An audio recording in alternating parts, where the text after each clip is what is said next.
Hello dear students, welcome back to our platform Lokesh Rahul academy. So क्या हालचाल है आप सभी लोगों के। उम्मीद करता हूं आप सभी लोग बहुत अच्छे होंगे, फिट होंगे, फाइन होंगे। और आप सभी लोगों ने जो प्रीवियस वीडियो है यानी चैप्टर नंबर 2 की, जिसमें हमने पढ़ा था भारत का राष्ट्रवाद, और बहुत अच्छी तरीके से हमने उसको पढ़ा था। उम्मीद करता हूं आप सभी लोगों ने देख ली होगी, तो कोई डाउट कोई क्वेरी किसी को भी नहीं होगी। अगर होती है तो आप टेलीग्राम चैनल पर या व्हाट्सएप ग्रुप पर कुछ भी कहीं पर भी आप मुझे बता सकते हो। तो आज हम पढ़ने वाले क्लास 10 इतिहास यानी हिस्ट्री का चैप्टर नंबर 3 का मैराथन क्लास, यानी चैप्टर नंबर 3 को आज हम करेंगे पूरा कंप्लीट। चैप्टर नंबर 3 को आज हम पूरा कंप्लीट करेंगे। तो सभी लोग कॉपी पेन लेकर के बैठ जाइए और समझते हुए चलिए। बुक अपने साथ में रखा करो। और नोट्स बनाने की किसी को कोई भी आवश्यकता नहीं है कि आपको बुक में से नोट्स बनाने हैं या मेरे साथ साथ नोट्स बनाने नहीं।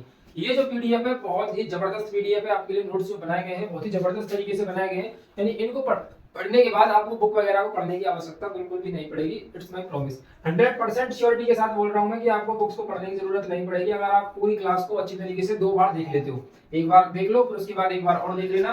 101% मैं श्योर हूं कि आपको किसी भी चीज में, किसी भी टॉपिक में कोई दिक्कत नहीं आएगी। बस आप पीडीएफ को अच्छी तरीके से लर्न कर लेते हो तो सभी क्वेश्चन इससे सॉल्व हो जाएंगे। इतनी अच्छी तरीके से ये पीडीएफ आपके लिए डिजाइन की जा रही है। इन सभी को लिए आप टेलीग्राम चैनल या व्हाट्सएप ग्रुप को ज्वाइन कर लो, जहां से आपको ये सब कुछ मिल जाएगा। तो आज का जो चैप्टर नंबर 3 हम पढ़ेंगे वो है सर भूमंडलीकृत विश्व का बनना, कि भूमंडलीकृत विश्व कैसे बनता है। इसमें ये थोड़ा सा जो टॉपिक है ना हिस्ट्री से कम रिलेटेड है। अगर मैं आपसे बात करूं इसके बारे में पढ़ेंगे तो हिस्ट्री के अंदर ही पढ़ रहे हैं, इतिहास के अंदर ही इस चीज को पढ़ रहे हैं, भूमंडलीकृत विश्व का बनना। लेकिन ये जो टॉपिक है अगर मैं बात करूं तो इकोनॉमिक्स के बेस पर है। ये किसके बेस पर है? इकोनॉमिक्स के बेस पर है। इस टॉपिक के बेस पर है, ये इकोनॉमिक्स के टॉपिक के बेस पर है।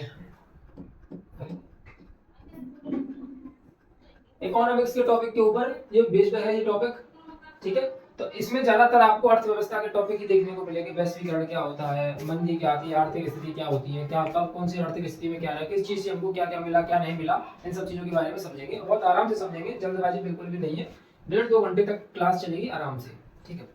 पेन लेकर बैठो अपना, कॉपी लेकर के बैठो अपना। कोई भी टॉपिक अगर आपको डाउट में हो तो आप उसको सर्कल करके मुझे पूछ सकते हो, ठीक। चलिए तो करते हैं क्लास की शुरुआत। सबसे पहला है आधुनिक युग से पहले, यानी आज के युग से पहले का हमारा जो स्टेटस था वो क्या था। जो आधुनिक युग है यानी प्रेजेंट में जो युग चल रहा है उससे पहले हमारे अंदर आर्थिक व्यवस्थाएं कैसी थी, क्या क्या कर रहे थे लोग, कौन सी चीजें आ रही थी, कौन सी चीजें जा रही थी, किस चीज से हम पैसा कमा रहे थे, कहां वहां पर कितना कितना टैक्स लग रहा था, क्या हो रहा था, चीन से क्या हमको मिला, अमेरिका से क्या हमको मिला। ये सभी चीजें आज हम इसमें डिस्कस करेंगे। बहुत अच्छा और शानदार सा टॉपिक है। हाँ बट ये है कि थोड़ा सा थ्योरेटिकल है, थोड़ा सा नहीं मतलब लगभग सा थ्योरेटिकल है। अच्छा बात करूं तो हिस्ट्री पूरी थ्योरेटिकल है, लेकिन कहीं कहीं इसमें थोड़ा सा पढ़ने में मजा आता है। जैसे पिछला टॉपिक पढ़ा था चैप्टर नंबर 2 भारत का राष्ट्रवाद, वो मजेदार था। 1919 की घटनाएं पढ़ी, गांधी जी के आंदोलन पढ़े हमने, सत्याग्रह पढ़ा हमने, सविनय आंदोलन पर हमने एंड किया, अमृतसर में जो घटनाएं हुई उनको पढ़ा हमने। तो ये सभी जलियांवाला बाग का हत्याकांड, चौरा-चौरी कांड, जिनमें थोड़ा सा हमको इंटरेस्ट भी आता है, मजा भी आता है। अब ये जो ऐसा टॉपिक है ये थोड़ा सा बोलेंगे तब लगता है जब आप अच्छी तरीके से नहीं पढ़ते हो। अगर आप अच्छी तरीके से पढ़ोगे, समझोगे, पूरी वीडियो को पूरा एंड तक देखोगे तो आपको बहुत मजा आने वाला है।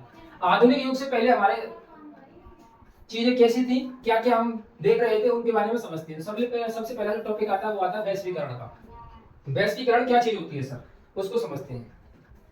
वैश्वीकरण एक आर्थिक प्रणाली है, यानी कि इकोनॉमिक सिस्टम है। वैश्वीकरण क्या है? एक इकोनॉमिकली सिस्टम है, आर्थिक प्रणाली है, इकोनॉमिक सिस्टम है। और व्यक्तियों, सामानों और नौकरियों का एक देश से दूसरे देश तक के स्थानांतरण को वैश्वीकरण कहते हैं। यानी कि वैश्वीकरण यानी कि लोग एक देश से दूसरे देश में जा रहे हैं, सामान एक देश से दूसरे देश में जा रहे हैं, इनके आदान प्रदान हो रहा है। कोई सामान हमारे देश के अंदर आ रहा है, कोई सामान यहाँ से देश के अंदर बाहर जा रहा है, बिकने के लिए जा रहा है, ठीक है।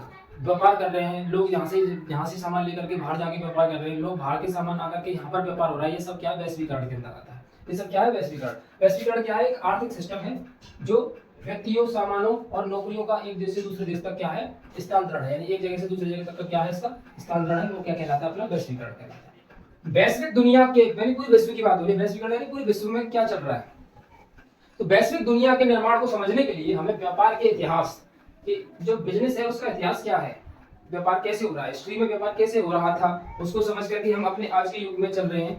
पहले हम व्यापार कैसे करते थे, लोग पहले व्यापार कैसे करते थे? सामान को एक जगह से दूसरी जगह जाकर खुद बेचते थे, या उनको वहां पर बेचने के लिए टैक्स देना पड़ता था, या फिर वहां पर एक गवर्नमेंट या फिर कोई ऐसी संस्था को बेच देते थे कि वो आगे अपना आप सप्लाई करें, लेकिन हमको तो एक बार में पैसा मिल जाता था। या क्या करते थे, मतलब क्या हिस्ट्री रही इस चीज की, क्या हुआ क्या नहीं हुआ, इसके बारे में हम पूरा डिस्कशन करेंगे आज और अच्छी तरीके से समझेंगे। वैश्विक दुनिया के निर्माण को समझने के लिए हमें व्यापार के इतिहास, प्रवासन और लोगों को काम की तलाश और राजधानियों की अबजाही को समझना होगा। कुल मिला के हमको बिजनेस का हिस्ट्री को समझना होगा। क्या होगा, बिजनेस के हिस्ट्री को हमको समझना होगा कि बिजनेस की हिस्ट्री क्या थी, कैसे सब कुछ चल रहा था, क्या सब कुछ मेंटेन था, कैसे लोग बाग अपने कामों को मेंटेन कर रहे थे, पैसे को मेंटेन कर रहे थे, वो सब चीजें हम आज समझने वाले हैं। भूमंडलीकरण क्या होता है? अभी भूमंडलीकरण क्या होता है? अच्छा, भूमंडलीकरण को अगर हम समझें सर, भूमंडलीकरण क्या चीज है कि दुनिया भर में आर्थिक, सांस्कृतिक, राजनीतिक, धार्मिक और सामाजिक प्रणालियों को एकीकरण। इसका मतलब यह है कि वस्तुओं और सेवाओं, पूंजी और श्रम का व्यापार दुनिया भर में किया जाता है। देशों के बीच सूचना और शोध के परिणाम आसानी से प्रवाहित होते हैं। भूमंडलीकरण क्या है कि दुनिया भर में, पूरे देश विदेश में, जहाँ इस देश में, अगले और किसी देश में, पूरे दुनिया के भर में जितने भी देश है, तो पूरी दुनिया भर में ये सब चीजें किसके आधार पर, पूरे दुनिया भर में आर्थिक, सांस्कृतिक, राजनीतिक, धार्मिक और सामाजिक प्रणालियों को एकीकरण करना। यानी कि लोग पूरे दुनिया भर में किस तरीके से बिजनेस हो रहा है, कैसी संस्कृति है, क्या नहीं है, इन सबको पूरे अच्छी तरीके से पढ़ना, ये सब हमारा भूमंडलीकरण के अंदर आ जाता है। अच्छा, प्राचीन काल क्या था? प्राचीन काल में बहुत पहले, जैसे हड़प्पा सभ्यता की बात करें, हड़प्पा सभ्यता में ये सब चीज कैसे मेंटेन करते थे, भूमंडलीकरण, वैश्वीकरण क्या होता था, मतलब हड़प्पा सभ्यता के समय पर बिजनेस कैसा होता था, वो सब चीज के बारे में। तो यात्रियों, व्यापारियों, पुजारियों और तीर्थयात्रियों ने जान, अवसर और आध्यात्मिक मूर्ति के लिए या उत्पीड़न से बचने के लिए विशाल दूरी तय की। वे अपने साथ सामान, पैसा, मूल्य, कौशल, विचार, आविष्कार और यहाँ तक कि रोगाणु और बीमारियों को भी लेके आए। यानी कि बिजनेस या फिर अपने आप को बिल्डअप करने के लिए लोग एक जगह से दूसरी जगह तक ट्रैवल, यानी कि एक जगह पर उन्होंने डेरा डाला, वहाँ पर इनको खाने के लिए भी चीजें मिल रही हैं, रहने के लिए जगह भी मिल रही है, और वहाँ मान के चलो बरसात ज्यादा हो गई, बाढ़ आ गई या किसी भी परेशानी की वजह से, तो वहाँ से उठ करके फिर दूसरी जगह पर चले जाते हैं, वहां से उठ करके दूसरी जगह पर चले जाते। तो एक जगह से जब दूसरी जगह जाते, दूसरी जगह से तीसरी जगह, चौथी जगह, इस तरीके से पहले प्राचीन में ये सब कुछ चलता रहता था। वे अपने साथ सामान, मतलब अपने साथ सामान तो लाते, पैसा लाते, मूल्य लाते और कौशल, यानी अपना खुद का स्किल लेकर के आते, विचार, आविष्कार और यहाँ तक कि रोगाणु, जीवाणु, यानी कि कुछ बीमारियां भी अपने साथ में लेके आते, कुछ बीमारियों को भी अपने साथ में लेकर के आते। 3000 ईसा पूर्व एक सक्रिय तटीय व्यापार ने सिंधु घाटी सभ्यताओं को वर्तमान पश्चिम एशिया के साथ जोड़ा। 3000 ईसा पूर्व में रेशम मार्ग ने, ये इंपॉर्टेंट है, इसमें रेशम मार्ग के बारे में पढ़ेंगे, ये इंपॉर्टेंट टॉपिक है, ठीक है, इसको हम पढ़ेंगे। रेशम मार्ग ने चीन को पश्चिमी से जोड़ा। रेशम मार्ग ने किसको किससे जोड़ा? तो चीन को पश्चिम से जोड़ा। रेशम मार्ग ने चीन को पश्चिम से जोड़ा। भोजन ने अमेरिका से यूरोप और एशिया की यात्रा की, ठीक है।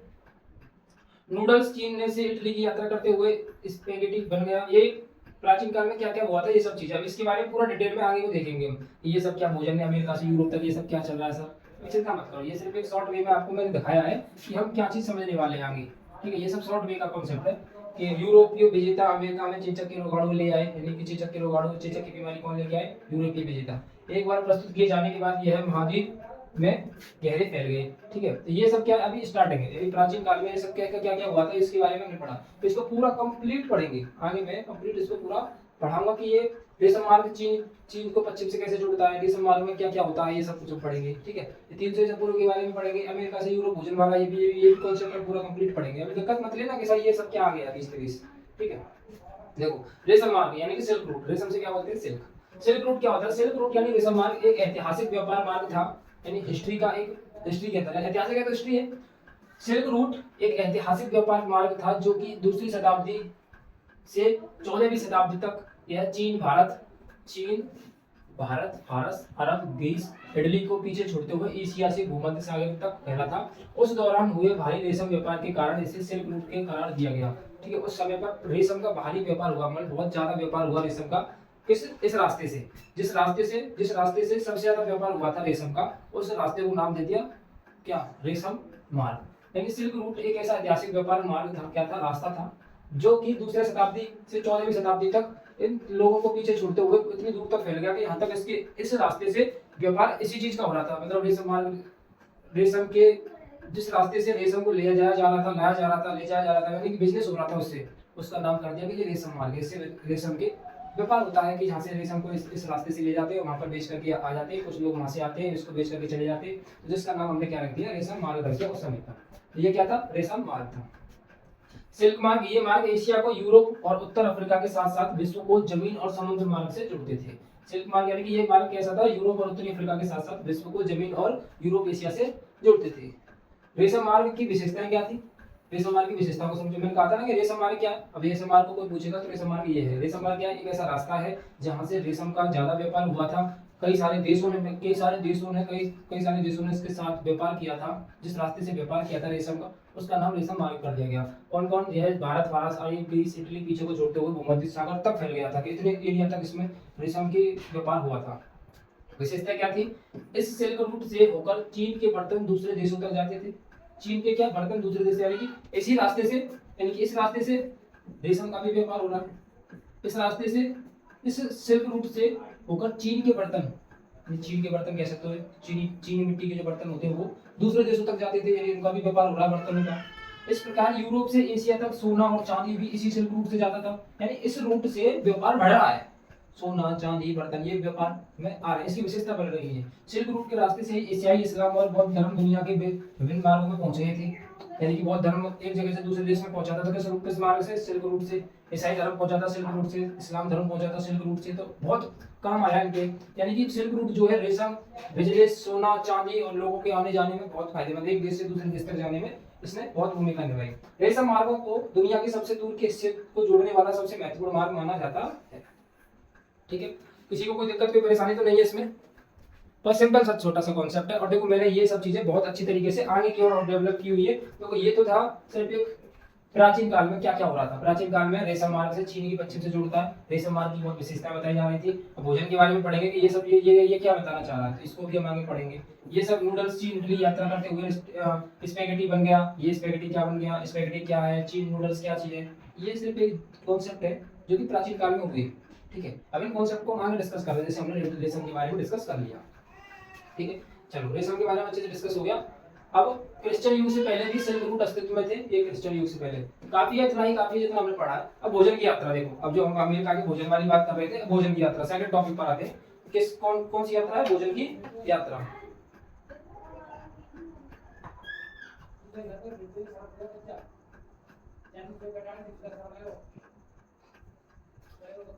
भोजन की यात्रा, स्पेगेटी और आलू, स्पेगेटी और आलू, थोड़ा चेंज कर देता हूं इसको, स्पेगेटी और आलू। भोजन की यात्रा में कौन कौन से भोजन की क्या क्या चीज रही इसको देखते हैं। स्पेगेटी यानी नूडल चीन की देन है। नूडल किसकी देन है, ये तो सबको पता है, जो हम नूडल्स खाते हैं, जो बच्चों को ज्यादा पसंद आते हैं, लड़कियों को भी पसंद आते हैं। नूडल्स किसकी देन है, चीन की देन है, क्योंकि चीन से ही आए हैं नूडल, जो वहां से दुनिया के दूसरे भागों तक पहुंचा। भारत में हम इसके देसी संस्करण शैलियों का वर्षों से इस्तेमाल करते रहे हैं। इसे नूडल का इटालियन रूप में स्पेगेटी आज के कई आम खाद्य पदार्थों जैसे आलू, मिर्च, टमाटर, मक्का, सोया, मूंगफली और शकरकंद यूरोप में तब आए जब क्रिस्टोफर कोलंबस ने गलती से अमेरिकी महाद्वीप की खोज की निकाली। चलो उसको समझते हैं। भोजन की यात्रा का क्या मतलब हुआ।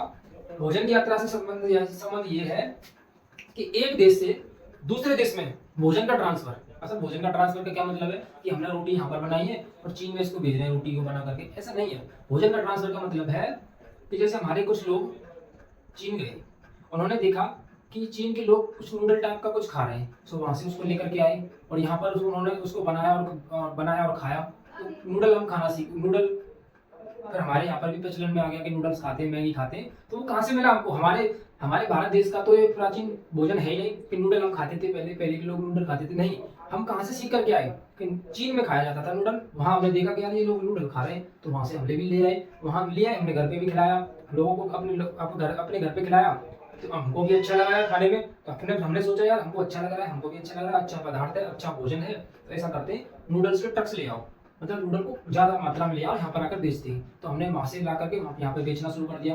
तो किस तरीके से अब इसको सामान को बेचना शुरू कर दिया। तो नूडल किसकी देन है, चीन की देन है, क्योंकि कहाँ से आया, हमारे भारत में चीन से आया। इसको बोलते हैं भोजन की यात्रा, यानी भोजन एक जगह से दूसरी जगह पर आ गया। क्लियर, समझ में आ गया नहीं। जैसे बहुत सारे पदार्थ हैं जिसके इधर उधर से आए हैं। अब जैसे दूसरे भागों तक पहुंचा। भारत में इससे पहले किसके लिए यूज करते थे? सेवइयों। तो सेवई बनाते हैं ना, रक्षाबंधन पे सेवई बनाते हैं, सेवई बोलते हैं इसको। वो वर्षों पहले इस्तेमाल करते थे, नूडल टाइप में ही होती थी वो भी। जब रक्षाबंधन के त्योहार पर सेवई बनाते हैं तो वो भी नूडल्स टाइप की होती है कि नहीं होती है, लेकिन प्रॉपर नूडल नहीं होती है। होती किसकी टाइप की? नूडल टाइप की। हम उनको पहले से खाते हुए आ रहे थे अपने देश में, लेकिन नूडल को नहीं खा रहे थे। नूडल किसकी वजह से आया? चीन की वजह से। कुछ लोग चीन गए, वहां से नूडल को उठाए, यहाँ पर बेचना शुरू कर दिया, नूडल आ गया हमारे भारत में, अब नूडल बिक रहा है कि नहीं? तो इसको भोजन की यात्रा बोलते हैं, कि भोजन एक जगह से दूसरी जगह पर आ रहा है। Is it clear? इसी नूडल को इटालियन रूप है स्पैगेटी। इसी नूडल का इटालियन रूप क्या है? स्पैगेटी। आज के कई हम खाद्य पदार्थ जैसे आलू, मिर्च, टमाटर, मक्का, सोया, मूंगफली और शकरकंद यूरोप में तब आए थे जब क्रिस्टोफर कोलंबस ने गलती से अमेरिका की महाद्वीप की खोज कर दी थी। कोलंबस ने क्या किया? अमेरिका की खोज कर दी। अमेरिका की खोज कर दी। तो अमेरिका की खोज गलती से कोलंबस में, मतलब निकला तो कुछ और काम से था, भारत की खोज करने निकला हुआ या फिर किसी और चीज की, और पहुंच गया कहां पर? अमेरिका, अमेरिकी महाद्वीप पर पहुंच गया। तो अमेरिकी महाद्वीप पर पहुंच गया तो कुछ खाद्य पदार्थ जैसे कि आलू है, मिर्च है, टमाटर है, मक्का है, सोया है, मूंगफली है और शकरकंद यूरोप में तब आए जब कोलंबस गलती से अमेरिका पहुंच गया। वहां पहुंच गया, वहां देखा उसने, यार ये सब पदार्थ यहाँ पर खाने को हैं और ये सब चीजें हैं, तो वहां से उन सब चीजों को लेकर के आया, तो वहां पर वो खाना चालू हो गया, वहां पर वो बिकना चालू हो गया। तो इस तरीके से व्यापार बढ़ गया। इस तरीके से क्या हो गया? व्यापार बढ़ गया, व्यापार बढ़ गया, बिजनेस बढ़ गया। भाई देखो, अब यानी कि भारत में नूडल्स आ गया। नूडल्स आया कहां से? चीन से आया। तो अब जब जब हम नूडल्स लाएंगे तो ट्रेड बढ़ गया। चीन से काफी मात्रा में नूडल आ रहा है, भारत में बिक रहा है, नूडल आ रहा है, भारत में बिक रहा है, चीन को हमसे फायदा हो रहा है, हमको चीन से फायदा हो रहा है, हम जितने रुपए में ला रहे हैं उसी 2 रुपए फालतू में बेच रहे हैं, तो हम भी पैसे कमा रहे हैं, चीन भी पैसे कमा रहा है, तो व्यापार बढ़ गया। तो इस तरीके से भोजन की यात्रा हुई, भोजन एक जगह से दूसरी जगह पर आया। आलू के आने से यूरोप के लोगों की जिंदगी में भारी बदलाव आए। आलू के आने के बाद ही यूरोप के लोग इस स्थिति में आ गए कि वो बेहतर खाना खा सके और अधिक दिन तक जी सके। आयरलैंड के किसान आलू पर इतने निर्भर हो चुके थे कि 1840 के दशक के मध्य में किसी बीमारी से आलू की फसल तबाह हो गई और कई लाख लोग भूखे मर गए। इस अकाल को आयरिश अकाल के नाम से जाना जाता है। यानी आलू पर यूरोप के लोग इतने ज्यादा डिपेंडेंट हो गए कि वो मतलब आलू बिना तो भूखे भी मर चुके थे। कई लाख लोग भूखे मर गए थे। एक बार आलू की फसल खराब हो गई तो कई लाख लोग आयरलैंड में भूखे भी मर गए। ठीक है, तो आलू इतना ज्यादा डिपेंडेंट हो चुका था। आलू जब देश में आया था, आलू खाने लगे लोग। विजय, बीमारी और व्यापार। अब इसको भी पढ़ेंगे कि विजय हुआ था, कि बीमारी हुई थी, व्यापार हुआ था। अमेरिका की खोज तथा बहुमूल्य धातुओं आना हुई है, साना नहीं, बहुमूल्य धातुएं आना। 16वीं सदी में यूरोप के नाविकों ने एशिया और अमेरिका के देशों के लिए समुद्री मार्ग खोज लिया था।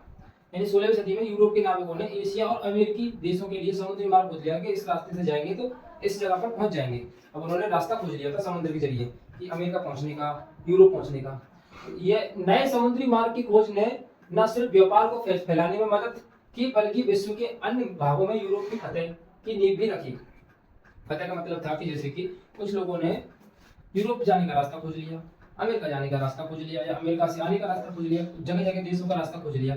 तो क्या हुआ कि वहां से हमारा व्यापार तो बढ़ा, कि व्यापार बढ़ रहा है, वहां के लोग वहां पर जा रहे हैं और सामान लेकर के आ रहे हैं। अब व्यापार बढ़ रहा है, व्यापार भी बढ़ रहा है, पर उसके बाद वीजा भी प्राप्त हो रही है। यानी कुछ लोग कैसे हैं कि वो चाहते हैं कि जैसे एक देश से दूसरे देश गए, तो वो सिर्फ किस माध्यम से गए? वो सिर्फ इस माध्यम से गए कि हमको यहाँ से ये सामान लेना है और अपने यहाँ पर बेचना है, सिंपल, देन फिनिश। इस माध्यम से वो लोग यहाँ पर गए। कुछ लोग किस माध्यम से गए कि ऐसा करते हैं कि उस जगह पर जाते हैं और वहाँ के लोगों पर अटैक करते हैं, उनको मारते हैं और वहाँ पर अपना शासन बनाते हैं। तो विजय करने के माध्यम से, किस माध्यम से गए? विजय। तो कि बल्कि विश्व के अन्य भागों में यूरोप की फतह की नींव भी रखी, यानी वहां पर जाकर के उनकी जीत की भी नींव उन्होंने रखी। अमेरिका के पास खनिजों का अनुकूल भंडार था और इस महाद्वीप में अनाज भी प्रचुर मात्रा में था। अमेरिका के अनाज और खनिजों ने दुनिया के अन्य भागों के लोगों के जीवन की पूरी तरह बदल दिया था। विजेता द्वारा चेचक के कीटाणुओं का प्रयोग विजय के लिए क्या किया? 16वीं सदी के मध्य तक पुर्तगाल और स्पेन द्वारा अमेरिकी उपनिवेशों की अहम शुरुआत हो चुकी थी। लेकिन यूरोपियन की यह जीत किसी हथियार के कारण नहीं, बल्कि एक बीमारी के कारण संभव हुई थी। यानी यूरोपियन जो है हथियार से नहीं जीत पाए, हथियार से, लड़ाई से नहीं जीत पाए, उन्होंने बीमारी फैला दी, वहां के लोगों को बीमारी के द्वारा मार दिया। क्योंकि एक तरीके से हम बोल सकते हैं बायोकेमिकली लड़ाई लड़ी थी उन्होंने। बायोकेमिकल लड़ाई कैसी होती है? जिस पर आप जिस तरीके से नहीं जीत पा रहे हो, कि अगर हम इससे लड़ेंगे हथियारों से या फिर सेना से नहीं जीत पाएंगे, तो क्या करना होगा कि वहां पर एक ऐसा वायरस बना के डाल दो, एक ऐसी बीमारी बना के डाल दो जिसका इलाज सिर्फ हमारे पास हो। आपने फिल्मों में देखा होगा, ऐसे क्रिस 3 फिल्म है, उसमें बीमारी डाल देते थे, फिर वहां के लोग मरते थे, तो फिर वायरस डाल दिया तो उनसे पैसे मांग लिया, फिर कुछ मांग लिया, ऐसा इस तरीके का कुछ। तो उन्होंने क्या किया, शुरुआत हो चुकी थी लेकिन यूरोपियन की यह जीत किसी हथियार के कारण नहीं हुई, बल्कि एक बीमारी के कारण संभव हो पाई थी। यूरोप के लोगों पर चेचक का आक्रमण पहले ही हो चुका था, इसलिए उन्होंने इस बीमारी के खिलाफ प्रतिरोधक क्षमता विकसित कर ली थी। ठीक, चलो। लेकिन अमेरिका तब तक दुनिया के अन्य भागों से अलग थलग था, इसलिए अमेरिकियों के शरीरों में इस बीमारी से लड़ने की प्रतिरोधक क्षमता नहीं थी। जब यूरोप के लोग वहां पहुंचे तो वे अपने साथ चेचक के जीवाणु भी ले आए। इस परिणाम यह हुआ कि चेचक ने अमेरिका के कुछ भागों की पूरी आबादी साफ कर दी। चेचक एक ऐसा चेचक रोग है जो कि लोगों में फैल गया एक दूसरे के संक्रमण से, वो वहां फैल गया। तो वो अब जो यूरोप के लोग थे उनको तो प्रतिरोधक क्षमता ऐसी थी कि वो झेल पा रहे थे, यानी कि उनको वो रिएक्ट नहीं कर पा रहा था। लेकिन जैसे ही अमेरिका में पहुंचा तो वहां के लोग इसको नहीं समझ पाए, नहीं झेल पाए, उनकी जो शरीर की इम्यूनिटी है उसको नहीं कंट्रोल कर पाए, और बाकी कुछ आबादी तो वैसे ही मर गई। इस तरह पूरे यूरोपियन आसानी से अमेरिका पर जीत हासिल कर पाए और पूरे यूरोपियन अमेरिका को आसानी से हरा पाए, मार दिए। यूरोप में समस्याएं। 19वीं सदी तक यूरोप में कई समस्याएं थी, जैसे गरीबी थी, बीमारी, आर्थिक टकराव, धर्म के खिलाफ बोलने वाले कई लोग सजा के डर से अमेरिका भाग गए थे। उन्होंने अमेरिका में मिलने वाले अवसरों का भरपूर इस्तेमाल किया और इससे उनकी काफी तरक्की हुई। यानी कुल मिला के यूरोप में क्या समस्याएं थी? यूरोप में समस्या थी, बेचारे गरीब थे, खाने के लिए पैसा नहीं था, खाने के लिए अन्न नहीं था, बीमार थे, संकट में थे, धर्म के खिलाफ बोलने वाला कोई समाज से डर अमेरिका। तो इन सब परेशानियों से दूर होकर के वो कहाँ गए? अमेरिका चले गए। अब अमेरिका चले गए तो यूरोपियों ने पर कुछ दिनों यूरोपियों ने क्या किया? अमेरिका पे अटैक किया था। देखो यहाँ पर अमेरिका पर जीत हासिल कर ली थी। उन्होंने अमेरिका में मिलने वाले अवसरों का पूरा इस्तेमाल किया और इससे उनकी काफी तरक्की हुई थी। अमेरिका में उनको अवसर भी मिले और तरक्की भी उनकी हुई थी। 18वीं सदी तक भारत और चीन। अब देखो, अब अपने भारत पर बात आ रही है, धीरे धीरे यूरोप और अमेरिका की बातें धीरे धीरे खत्म होती जो चल रही है, तो भारत की तरफ हमारा रुख मुड़ता हुआ चल रहा है। पहले ये बताओ सभी लोगों ने वीडियो लाइक की कि नहीं की? वीडियो को लाइक कर दो भाई, क्योंकि देखो ये टॉपिक ही ऐसा है, आप लोग सोच रहे हो सर क्या पढ़ा रहे हो, कुछ समझ में तो आ नहीं रहा भाई। देखो बहुत इंटरेस्टिंग टॉपिक है, अगर आप अच्छे तरीके से समझने की कोशिश करो तो चीजों को एक दूसरे से रिलेट करो, मजा आएगा यार, मजा आएगा। मजा कोई लेने की चीज थोड़ी, अपना खुद से समझने की कोशिश करो, मजा आने लगेगा नेचुरली है।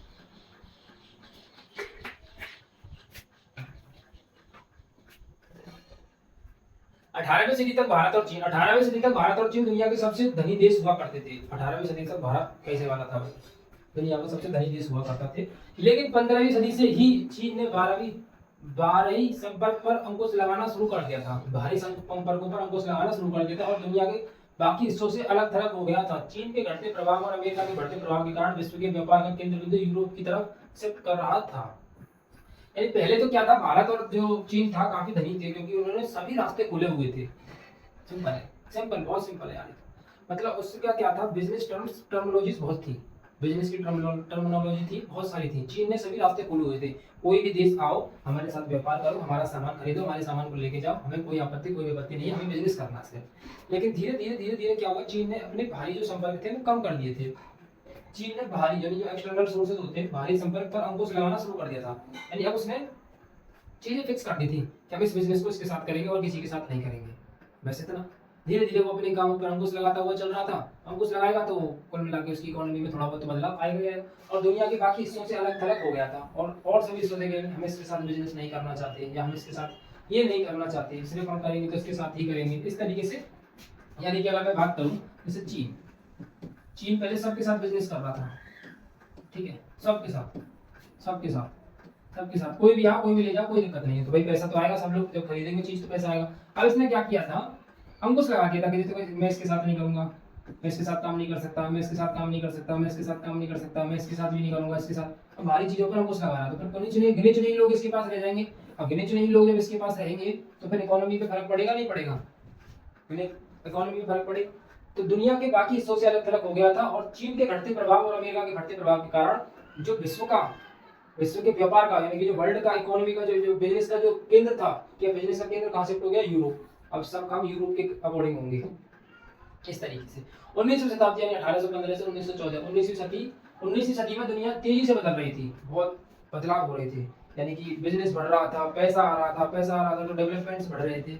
19वीं सदी में दुनिया तेजी से बदल रही थी। इस अवधि में सामाजिक, राजनीतिक, आर्थिक और तकनीकी के क्षेत्र में बड़े जटिल बदलाव हुए। उन बदलावों की वजह से विभिन्न देशों के रिश्तों के समीकरण में अद्भुतपूर्व बदलाव आए। अर्थशास्त्री मानते हैं कि आर्थिक आदान प्रदान 3 प्रकार के होते हैं जो निम्नलिखित हैं। मतलब कुल मिला के अगर बात मैं बताऊं तो 19वीं सदी में दुनिया बदल रही थी। दुनिया मतलब सब लोग बदल रहे थे, पैसा आ रहा है, पैसा आ रहा है तो पैसे को वो इन्वेस्ट कर रहे थे अपनी सुविधाओं के लिए, अपनी सुविधाओं के लिए। जैसे घर है, एक घर में अगर कोई किसी की इनकम है 20 की यानी 20,000 रुपये, एक घर है जिसमें इनकम है 60,000 रुपये, तो वो 60,000 वाला क्या करेगा, वो 60,000 वाला अपनी सुख सुविधाओं पर खर्चा करेगा, सुख सुविधाओं पर खर्चा करेगा, सुख सुविधाओं को बढ़ाएगा, अच्छा मकान बनाएगा। और एक अगर 1 लाख कमाएगा, अगर कोई 1 लाख रुपए कमाएगा यानी 1 लाख रुपए कमाएगा यानी 100 के, अगर इतने रुपए कमाएगा तो वो अपनी सुख सुविधाओं को बढ़ाएगा, अच्छा मकान बनाएगा, एसी लगाएगा घर में, अच्छे से रहेगा, खान पीन अच्छा होगा, मतलब बदलाव होंगे ना, सुख सुविधाएं बढ़ेंगी। तो ऐसे ही यहाँ पर क्या हो रहा था कि 19वीं सदी में दुनिया तेजी से बदल रही थी। इस अवधि में सामाजिक, राजनीतिक, आर्थिक और तकनीक के क्षेत्र में बड़े जटिल बदलाव हुए हैं। तकनीक यानी कि टेक्निक्स बदल रही थी, डिजिटल टाइम आ रहा था, है ना, मशीनरी डेवलप हो रही थी। उन बदलावों की वजह से विभिन्न देशों के रिश्तों के समीकरण अभूतपूर्व बदलाव आए। मतलब उनके वजह से जो रिलेशनशिप थे देशों के बीच में, उनके में बहुत सारे बदलाव आए, बहुत सारे अच्छे बदलाव भी हुए, बहुत सारे गलत बदलाव भी हुए। जो पहले बदलाव थे उनमें बदलाव अच्छा आया, जो अच्छे थे वो बिगड़ गए। कुल मिला के जैसे कहते हैं ना कि ज्यादा पैसा आ जाता है या तुझमें पैसा ज्यादा, तू ज्यादा पैसा कमाने लगा तो घमंड आ गया। और कुछ लोग ऐसे होते हैं ज्यादा पैसा कमा रहे हैं फिर भी कुछ नहीं है, नॉर्मल है तो नॉर्मल है, तो अच्छे रिश्ते बन रहे हैं। तो अर्थशास्त्री मानते हैं कि आर्थिक आदान प्रदान 3 प्रकार के होते हैं जो निम्नलिखित होते हैं। यानी आर्थिक जो आदान प्रदान इकोनॉमिक बेस पर अगर जो आदान प्रदान होगा वो 3 प्रकार के होते हैं। पहला प्रभाव क्या है, व्यापार मुख्य रूप से वस्तुओं जैसे कपड़ा, गेहूं का व्यापार अगर करोगे तो या तो कपड़ा का करोगे या गेहूं का करोगे या खाने पीने की चीजों का, इस तरीके का व्यापार। मतलब कोई सामान हमारे यहाँ से खाने का जा रहा है, उस पर पैसा मिल रहा है, कोई सामान बाहर से आ रहा है, बाहर को जा रहा है, इस तरीके से यानी खाने पीने की चीजों पर मुख्य रूप से। काम या रोजगार की तलाश में लोगों का यहाँ से वहां जाना, ये भी एक व्यापार है, ये भी एक आर्थिक स्थिति है। काम की तलाश में लोग अपने देश को छोड़कर दूसरे देश में, या फिर अपने स्टेट को छोड़कर दूसरे स्टेट में, या फिर अपनी जगह को छोड़कर दूसरे शहर, एक अपने शहर को छोड़कर दूसरे शहर में जाते हैं। तो ये भी एक आर्थिक स्थिति है रोजगार के लिए। अल्प या दीर्घ अवधि के लिए दूर दराज के इलाकों में निवेश करना, निवेश मतलब इन्वेस्टमेंट, मतलब थोड़े समय के लिए दूसरी जगह पर इन्वेस्ट करना या ज्यादा समय के लिए दूसरी जगह पर इन्वेस्ट करना। यानी इन्वेस्टमेंट या फिर अपना रोजगार, यानी कि रोजगार की तलाश में एक जगह से दूसरी जगह पर जाना पैसा कमाने की जगह पर।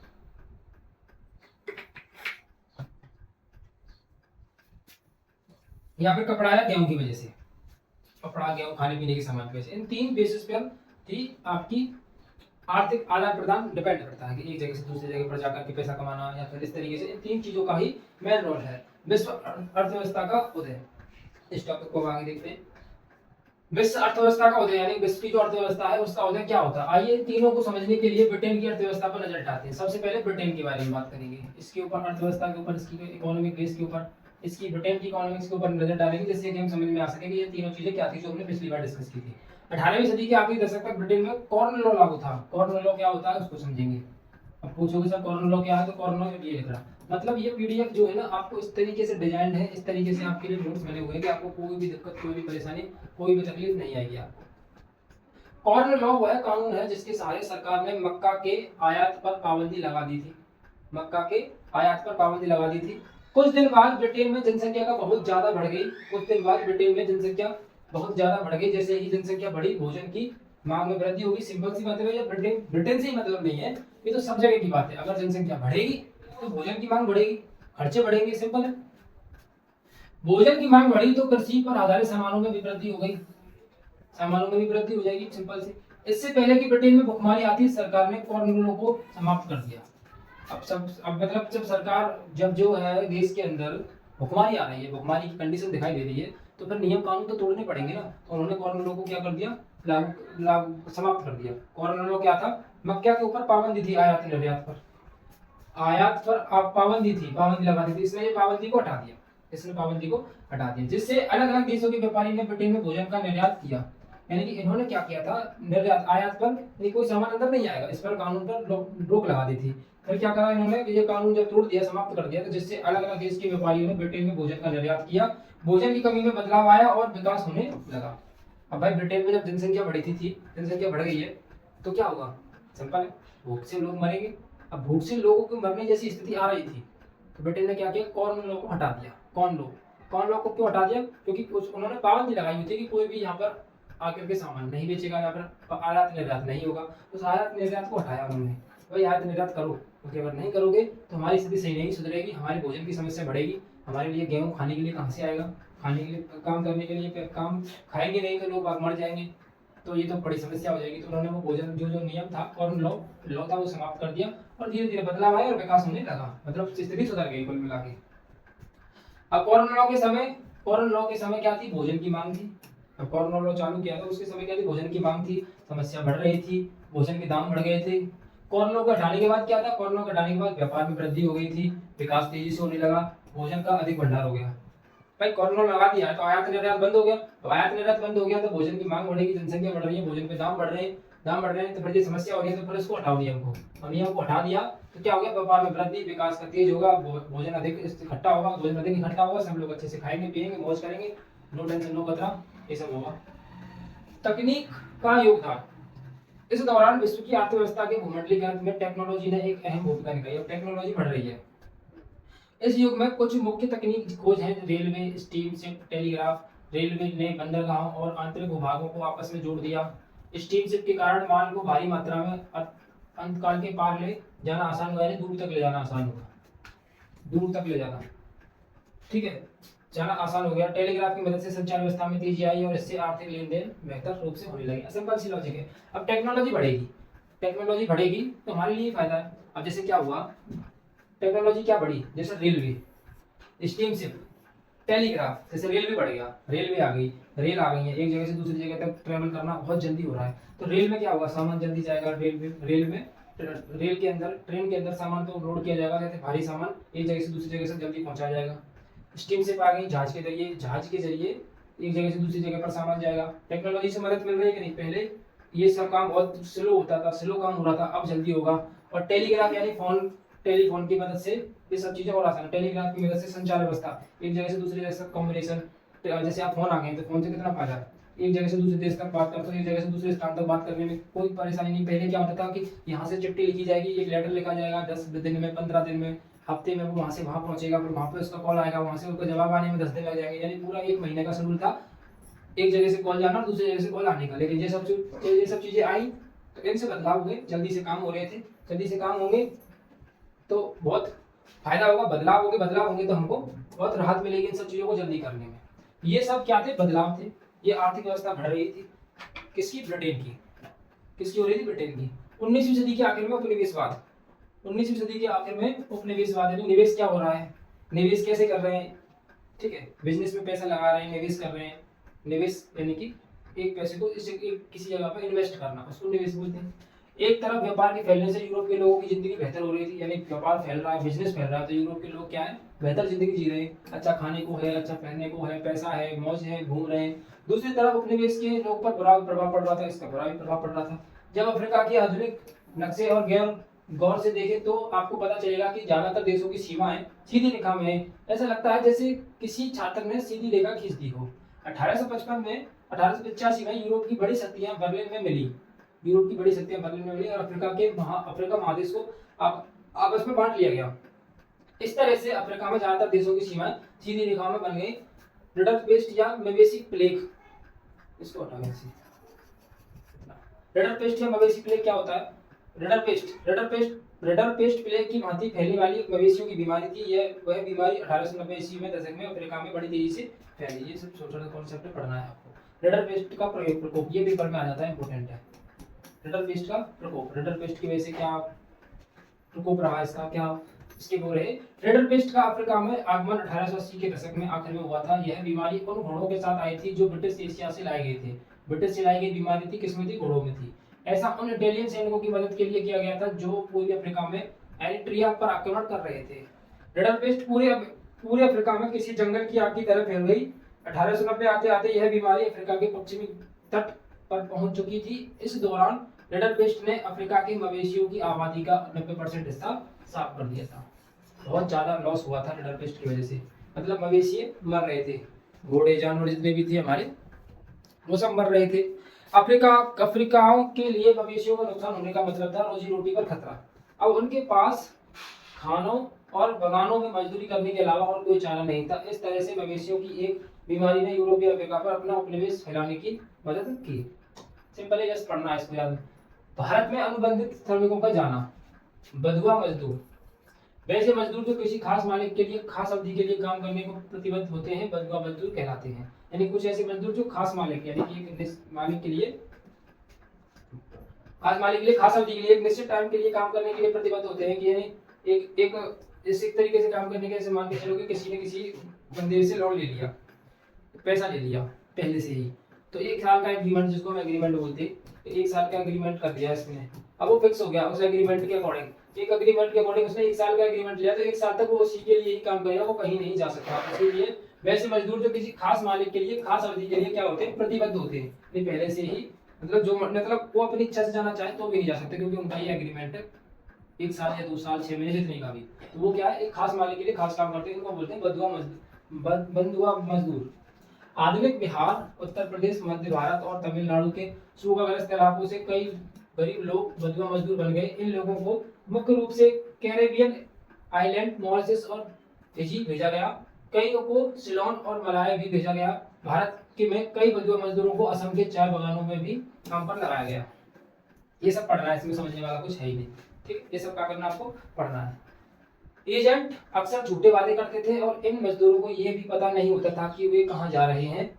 इन मजदूरों के लिए नई जगह पर बड़ी भयावह स्थिति हुआ करती थी। उनके पास कोई कानूनी अधिकार नहीं होते थे और उन्हें कठिन परिस्थितियों में काम करना पड़ता था। 1900 के दशक में भारत के राष्ट्रवादी लोग बंधुआ मजदूरों के सिस्टम पर विरोध करने लगे थे। इस सिस्टम को 1921 में समाप्त कर दिया गया था। विदेशों में भारतीय उद्यमी, भारत के नामी बैंकर और व्यवसायी में शिकारीपुरी, श्रॉफ और लटकोई चोटियार का नाम आता है। वे दक्षिणी और केंद्रीय एशिया में कृषि निर्यात में पूंजी लगाते हैं। भारत में और विश्व के विभिन्न भागों में पैसे भेजने के लिए उनका अपना ही एक परिष्कृत सिस्टम हुआ करता था। भारत के व्यवसायी और महाजन उपनिवेशों के शासकों के साथ अफ्रीका भी पहुंच चुके थे।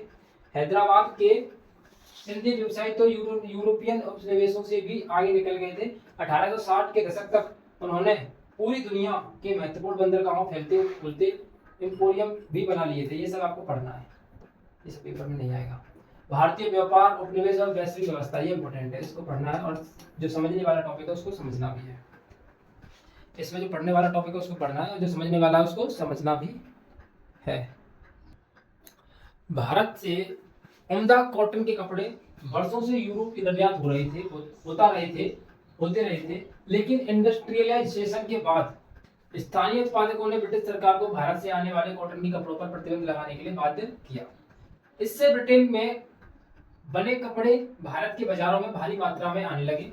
ब्रिटेन के कपड़े आने लगे। 1800 में भारत के निर्यात में 30% हिस्सा कॉटन के कपड़ों का था। 1815 में यह गिरकर 15% हो गया और 1870 आते यह 3% ही रह गया। लेकिन 1812 से 1871 तक कच्चे कॉटन का निर्यात 5% से बढ़कर 35% हो गया। इस दौरान निर्यात किए गए सामानों में नील इंडिगो में तेजी से बढ़ोतरी हुई।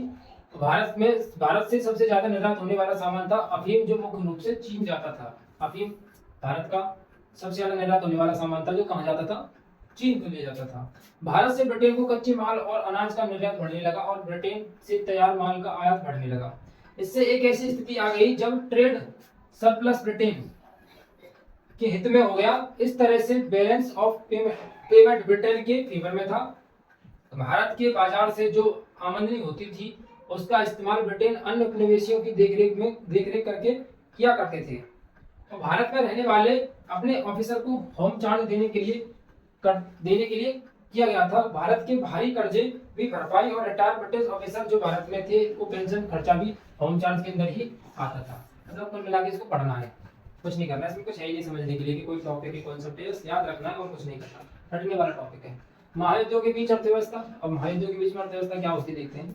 युद्धकालीन रूपांतरण। प्रथम विश्व युद्ध मुख्य रूप से यूरोप में लड़ा गया था, ये तो सही बात है।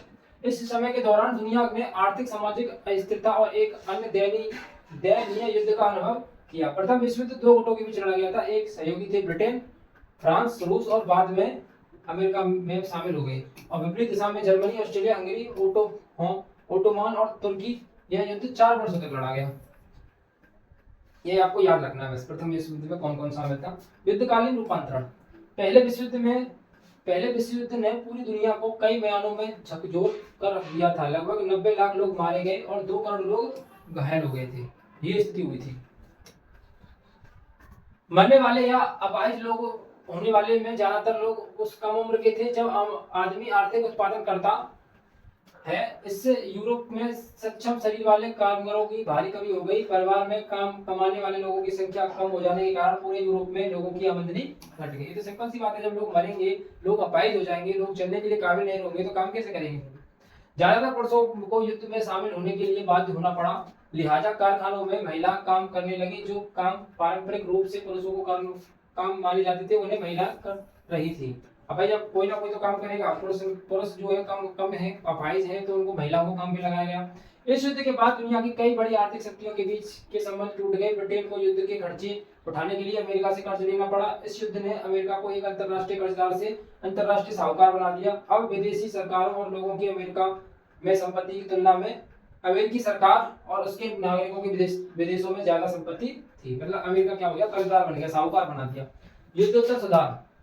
जब ब्रिटेन युद्ध में व्यस्त था, तब जापान और भारत में उद्योग का विकास हुआ। मतलब ब्रिटेन तो व्यस्त है, अब जापान और भारत में उद्योग का क्या हो रहा है, विकास हो रहा है। ये तो युद्ध में व्यस्त है, 4 साल तक चल रहा है में उद्योग का विकास हुआ। युद्ध के बाद ब्रिटेन को अपना पुराना दबदबा कायम रखने में परेशानी होने लगी। साथ ही ब्रिटेन अंतरराष्ट्रीय स्तर पर जापान से टक्कर लेने में अक्षम पड़ रहा था। युद्ध के बाद ब्रिटेन पर अमेरिका का भारी कर्जा लग चुका था। अब अमेरिका ने ब्रिटेन को कर्जा दिया था कि भाई तू ले पैसे ले। युद्ध के समय ब्रिटेन में चीजों की मांग में तेजी आई थी, जिससे वहां की अर्थव्यवस्था फल फूल रही थी। लेकिन युद्ध समाप्त होने के बाद मांग में गिरावट आई।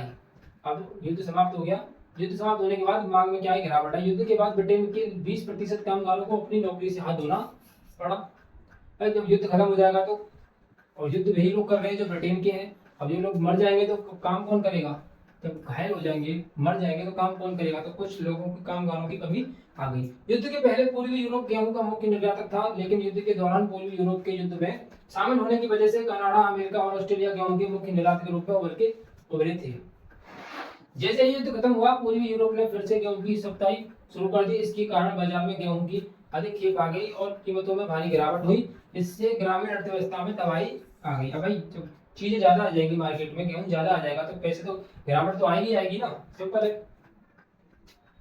तो अगला देखो, बड़े पैमाने पर उत्पादन और उपभोग की शुरुआत। बड़े पैमाने पर उत्पादन और उपभोग की शुरुआत। अमेरिका की अर्थव्यवस्था में युद्ध के बाद के झटके तेजी से निजात मिलने लगी। 1920 के दशक में बड़े पैमाने पर उत्पादन अमेरिकी अर्थव्यवस्था की मुख्य पहचान बन गई। फोर्ड मोटर के संस्थापक हेनरी फोर्ड मास प्रोडक्शन के जनक माने जाते हैं। बड़े पैमानों पर उत्पादन करने से उत्पादन क्षमता बढ़ी और कीमतें घटी। अमेरिका के कामगार बेहतर कमाने लगे, इसलिए उनके पास खर्च करने के लिए ज्यादा पैसे थे। इससे विभिन्न उत्पादों की मांग तेजी से बढ़ गई। अब अमेरिका के जो मजदूर थे ज्यादा पैसे कमा रहे हैं, उनके पास पैसा है, तो क्या हो रहा है, विभिन्न उत्पादों की मांग बढ़ रही है, वो ज्यादा खर्चा कर रहे हैं। कार का उत्पादन 1919 में 20 लाख से बढ़कर 1929 में 50 लाख हो गया। इसी तरह से बाजारी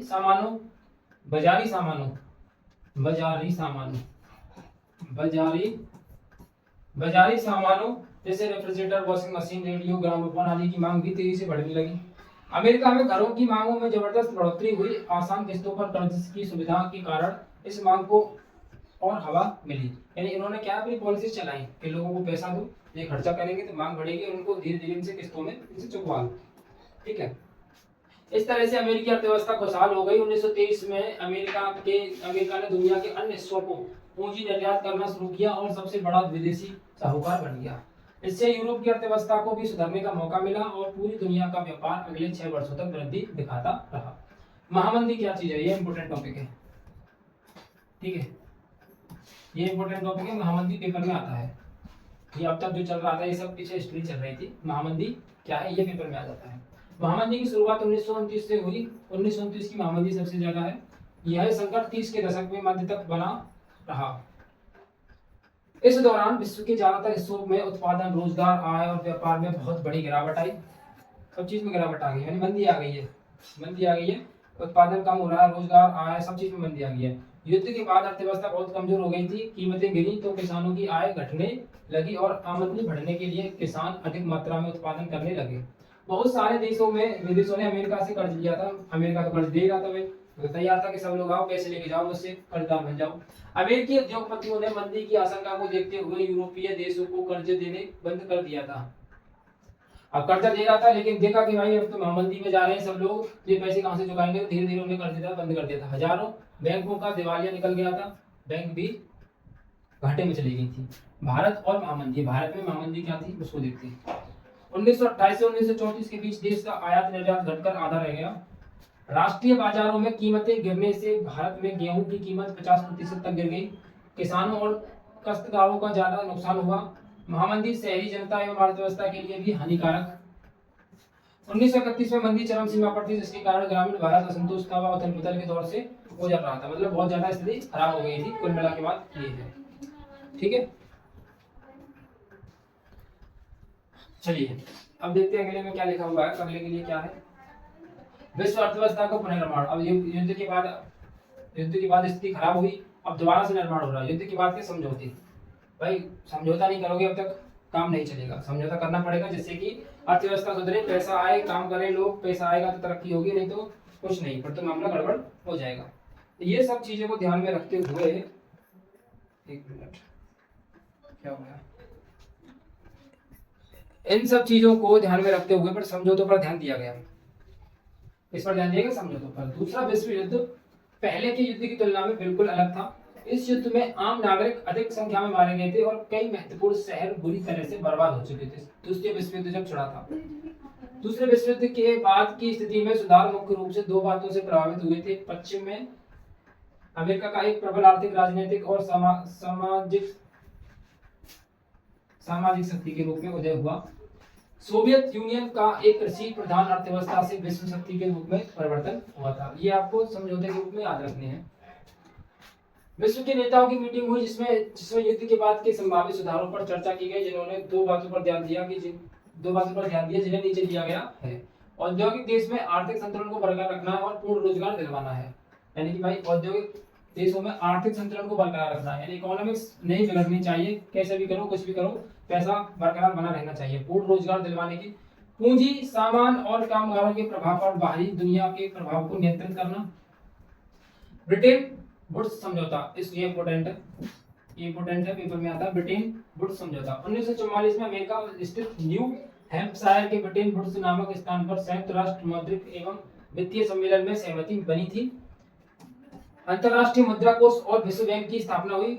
अंतरराष्ट्रीय मुद्रा कोष को बनाया गया और विश्व बैंक की स्थापना की गई थी। यहाँ से हमारा जो है इकोनॉमिक्स लेवल बना रहेगा। ब्रिटेन वुड्स व्यवस्था निश्चित विनिमय दरों पर आधारित होती थी। ब्रिटेन की जो वुड्स व्यवस्था थी निश्चित विनिमय दरों पर आधारित होती थी। नया अंतरराष्ट्रीय आर्थिक आदेश NIEO इंपोर्टेंट है, पेपर में पूछा जाता है NIEO के बारे में। NIEO क्या है? न्यू इंटरनेशनल इकोनॉमिक ऑर्डर, यानी अर्थव्यवस्था का जो एक इकोनॉमिक ऑर्डर आया था इसको नया अंतरराष्ट्रीय आर्थिक आदेश बोलते हैं, न्यू इंटरनेशनल इकोनॉमिक ऑर्डर। ज्यादातर विकासशील देशों को 1950 और 60 के दशक में पश्चिमी अर्थव्यवस्थाओं को तेज से विकास में लाभ नहीं हुआ। ज्यादातर देशों में जो उन्होंने खुद को एक समूह के रूप में संगठित किया। नए अंतरराष्ट्रीय आर्थिक आदेश NIEO की मांग के लिए 77 या G77 का समूह, G77 बोलते हैं इसको, का समूह बनाया। यह एक ऐसी प्रणाली थी जो उन्हें अपने प्राकृतिक संसाधनों पर अधिक विकास सहायता, कच्चे माल के लिए उचित मूल्य और विकसित देशों के लिए बाजारों में उनके निर्मित सामानों के लिए बेहतर पहुंच पर वास्तविक नियंत्रण करेगी। कुल मिलाकर इसको आपको याद रखना है। चीन में आई आर्थिक नीति। चीन में क्या आर्थिक नीति आई थी? चीन जैसे देशों में मजदूर बहुत कम थे। चीन अर्थव्यवस्था की कम लागत वाली संरचना में इसके बाद उत्पादकों को सस्ता कर दिया गया था।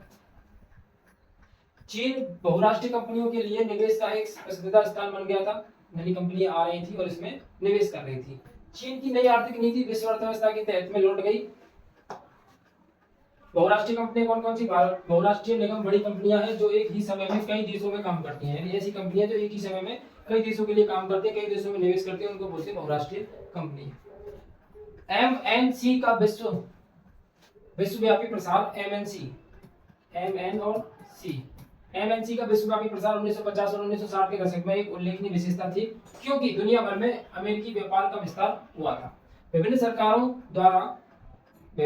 द्वारा लगाए गए उच्च आयात शुल्क ने बहुराष्ट्रीय कंपनियों को अपनी विनिर्माण इकाइयों का पता लगाने के लिए मजबूर किया।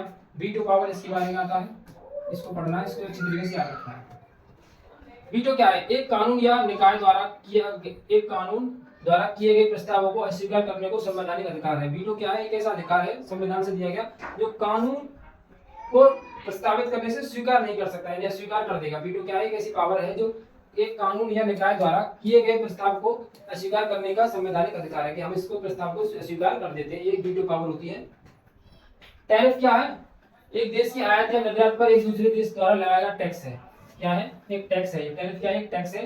प्रवेश के बिंदु पर शुल्क लगाया जाता है आर्थिक सीमा या हवाई अड्डे पर, जैसे कि एक देश से दूसरे देश से ले जाने के लिए टैक्स देना पड़ता है। एक जगह से दूसरी जगह पर जाएगा, दूसरे देश में जाएगा तो हमको भी तुम्हें टैक्स देना पड़ेगा, वो क्या है? टैरिफ।